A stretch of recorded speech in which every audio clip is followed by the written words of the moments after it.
السلام عليكم ورحمة الله تعالى وبركاته. كي دايرين خوتي خواتاتي مشاهدي الأعزاء داخل الوطن وخارج الوطن، وتحية كبيرة لأهل الجزائر على التشجيع ديالهم والدعم ديالهم، وكل المتتبعين من أنحاء العالم كامل كنلقى لكم التحية.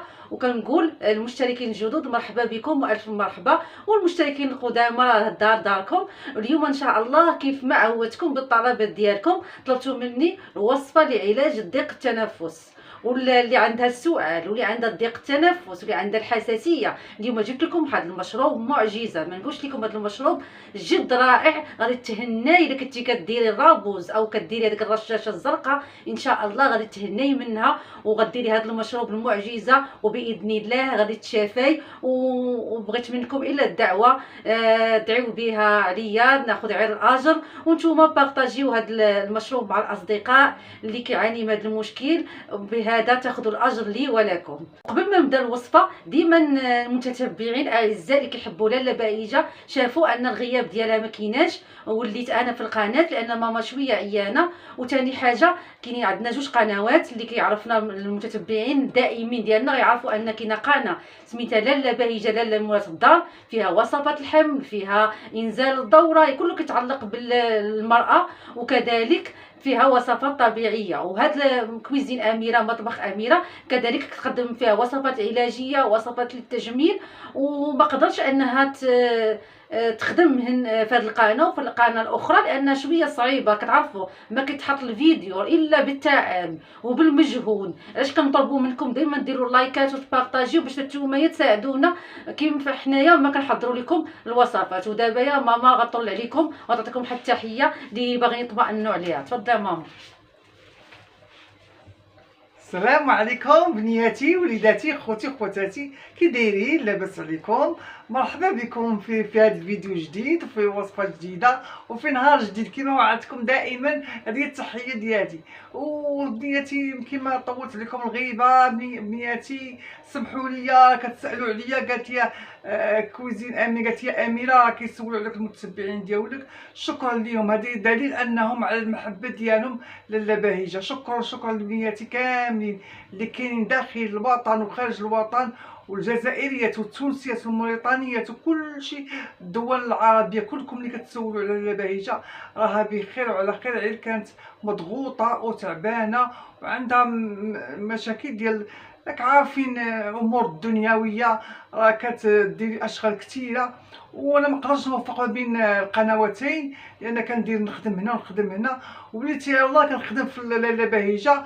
اللي ما كيعرفش انا عندي قناه لاله بهيجه يدخل عندي ويدعم القناه ديالي ويشوفوا حتى كندير حتى داك وصفات علاجيه، وصفات الحمل النساء اللي باقي ما حملوش، واللي مشاكل ديال اللي عنده تكيسات، اللي عنده يعني المشاكل لكل هذه المراه.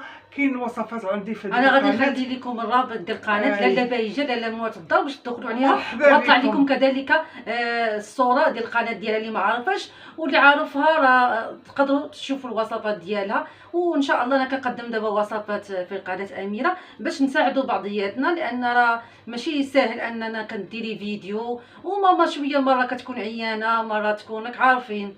داكشي اللي كاين حبيبه. وكانت عندي بنتي اخرى تصابت وتهرست ليا من رجلها، وبقيت مضغوطه، وعارفين الناس كيجيو وكيزوروها، وعندها كدارت مسكينه القابص، وعندها مريضه. وكتعرفي الانسان كيكون مريض في الدار كلها كتكون مريضه معاه، كلها كتخدم معاه، وسورتو انها جاتها في الرجل، خاص اللي يساعدها، اللي يديها واللي يجيبها. ودوكا حيدت القبض ديالها. ودوكا غنتبع معكم في القناه الاخرى لاله بهيجه، غنتبع مع واحد الوصفه اللي كتجمع الهرس من بعد ما تحيد القبص، كتجمع الهرس وكتلق حتى الفدع، كترجع وكتحيد حتى الالام من بعد الهرس. من بعد ما كتحيد القبص كيولي الالام، غادي تعالج حتى الالام ديال الهرس. تبعوا هاد الوصفه ان شاء الله غنديرها في القناه الاخرى لاله بهيجه. وما تنساونيش بنياتي، مرحبا بكم في قناتي لاله بهيجه مولات الدار. شكرا إلى اللقاء. ماما، شكرا. هيا ماما طلعت عليكم وعطاتكم التحيه اللي باغيين كيسولوا عليها بزاف. ودابا ما نطولش عليكم، نمشيو على بركه الله نقدم معكم هذا المشروب المعجزه لعلاج كل هذه المشاكل ان شاء الله. يلا معنا بسم الله على بركه الله. اللهم صل وبارك على سيدنا محمد وعلى اله وصحبه اجمعين. على بركه الله غادي نبداو بالمشروب، تحضير المشروب. هاد الوصفه راه مجربه مني شخصيا والحمد لله، ما بقاش عندي السؤال، ما بقاش هذاك الضيق التنفس. وكذلك اللي كنعطيه هاد الوصفه كيرحم لي الوالدين عليها، وانا غنعطيها لكم تتومايه وتعطيوها تتوما الناس، بذلك كتاخذوا الاجر لي ولكم. غادي نجيب واحد القنينه باش غادي نحضر هاد المشروب. اول مكون عندنا هو الكركم. كركم من التوابل، وروعه روعه لهاد الوصفه ان شاء الله اللي غنعطيها لكم. هاد الكركم راه كيساعد الاشخاص المصابين بالربو على التنفس بشكل افضل، وكذلك يقوي الجهاز المناعي، الجهاز التنفسي، كيخفف من الالتهابات والقصبات والرئتين. وكيحتوي هذا الكركم ايضا على خصائص مضاده للبكتيريا والفطريات، مما يجعلها مادة فعالة في تنقية الهواء المستنشق عند استنشاق الهواء النقي. هذا الكركم رائع رائع، كيقوي الجهاز المناعة بشكل رائع. اشنو غادي نحتاجو؟ غنحتاجو فيه غير نص ملعقة، ما تقويوش منه، نص ملعقة فقط، ما نملؤوش الملعقة. وغنوضعها هنايا في هاد القنينة.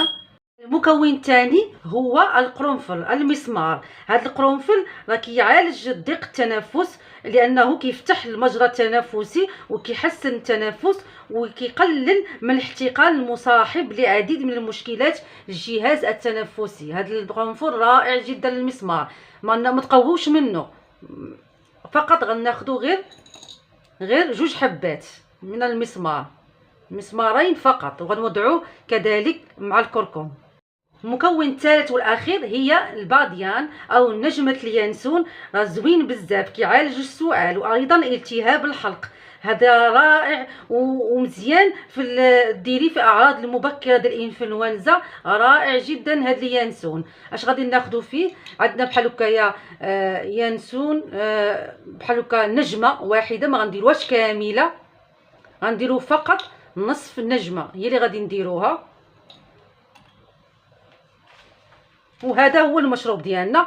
غادي نكونوا مطيبين الماء غليان جيدا.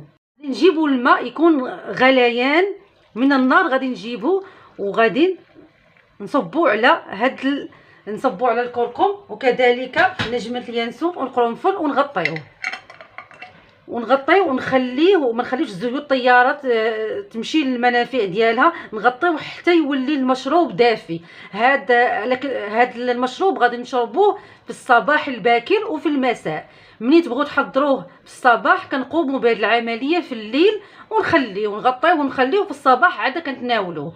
دابا غنخليه حتى يدفى وغادي نقول لكم طريقه تناول هذا المشروب ان شاء الله بالشفاء. بعد ما كنخليو المشروب ديالنا مغطي ونخليوه حتى يدفى تماما، غادي نجيبوا واحد الكوب، وضروري ما نحليو المشروب ديالنا. غناخذوا العسل يكون طبيعي، اي نوع ديال العسل عندكم طبيعي ديروه. وغناخذ منه ملعقه، غنضيفها في الكوب بهذا الشكل.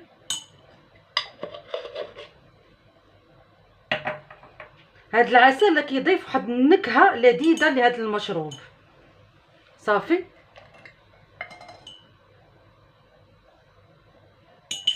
وغادي نصبوا عليه المشروب ديالنا بهذا الشكل.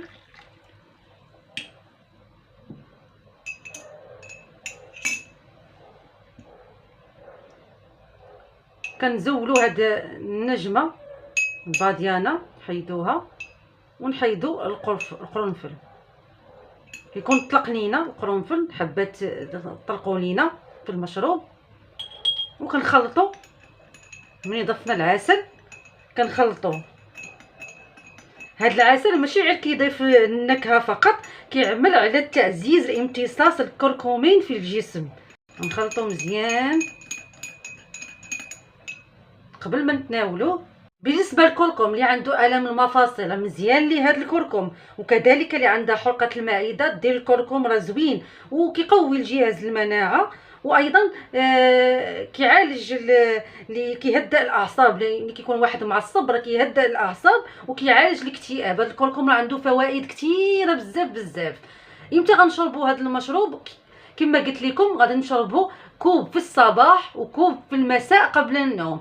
منين تكونوا باغيين تشربوا كوب في الصباح تقوموا ديروه في واحد القنينه كما درتها، او ديروها في كوب وتغطيوه وتخليوه مغطي، وفي الصباح كتدفيو. ما خاصناش نشربوا المشروب بارد. اللي عنده ضيق التنفس، اللي عنده السعال، ما يليقش ليه المشروب يكون بارد. ضروري تدفيوه وتشربوه وتداوموا على هذا المشروب لمده 10 ايام. من الاسبوع الاول كتحسوا بانكم تنفستوا وكتحسوا بان السعال تنقص ليكم. وغادي تقولي ان شاء الله داعا للحساسيه الصدر والضيق التنفس فعلا رائع وداعا للسؤال. دابا غادي نمشي نقول لكم شنو هذا المشروب ممنوع على من. هذا المشروب ممنوع على المراه الحامل، ما تشربش هذا المشروب. وكاع الناس اللي كياخذوا الادويه الضغط والسكر والقلب ما يديروش هذا المشروب. واللي باغي يدير شي عمليه يستشر مع الطبيب ديالو. هذا المشروب ما نقولش لكم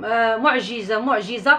غير جربوه وبارطاجيو الفيديو مع الاصدقاء ومع الناس اللي كتعرفوهم كيعانيوا من هذا المشكل. غادي تقولوا وداعا للرابوز. غتحيدوه نهائيا من بعد ما غادي تداوموا على هذا المشروب. ودابا غادي نوريكم هذا المشروب كذلك كنت كنديرو زوين بزاف. ديروا حتى اللي ما عندهمش ضيق التنفس ممكن يديروا دائما، راه زوين. بقاو معايا نوريكم هذا المشروب ان شاء الله اللي غادي نديرو. غادي نحتاج فيه فقط غير العسل والماء، يكون العسل والماء دافي فقط. كديروا واحد الملعقه ديال العسل. زوين هذا المشروب تكونوا ديروه من بعد ما تعالجوا. ديروا هذا المشروب راه زوين. وتصبوا عليه الماء يكون غليان باش يذوب لينا هذاك العسل، وكتناولوه دافي. يكون الماء غليان في الاول حتى كيدفى، وتشربوا هذا المشروب على الريق. هو العسل احسن انكم تضيفوه مع الماء لان كتستافدوا منه اكثر. كتستافدوا منه هذا المشروب للبشره، وكذلك كيتستافدوا منه في الصحه ديالكم. لان لا تناولتوا مثلا العسل مع الخبز راه كيتعطل في المعده وشحال خاصو باش يتهضم. اما بالنسبه طريقه انك ديريه في الماء راه كيكون قوي وفعال. كيعالج هذا المشروب السعال، الحساسيه، ضيق التنفس، وحتى يدفى. وتناوليه على الريق يوميا. ديروا هذا المشروب يكون عندكم، واخا تكونوا كاع تعالجتوا ووليتوا بخير وعلى خير. تناولوا هذا المشروب يبقى عندكم دائما، مفيد جدا باش تستافدوا من العسل. احسن انكم ديروه في المشروب. وان شاء الله بالشفاء العاجل. وكتمنى لجميع المرضى المسلمين كتمنى لهم الشفاء العاجل. بالنسبه للمشروب ديال الكركم راه من اول النهار كتحسوا بانكم غادي تنفسوا مزيان، ما غاديش يبقى عندكم هذاك الضيق اللي في التنفس. وغتداوموا على هذا المشروب ان شاء الله. راه غادي توليو تتعالجوا تماما. وان شاء الله تكون هذه الوصفه السبب في العلاج كثير من المرضى لضيق التنفس. ونتمنى ان هذه الوصفه تكون نالت على الاعجاب ديالكم. بارطاجيوها مع الاصدقاء والمعارف ديالكم باش تعم الفائده. فالدال على الخير كفاعله.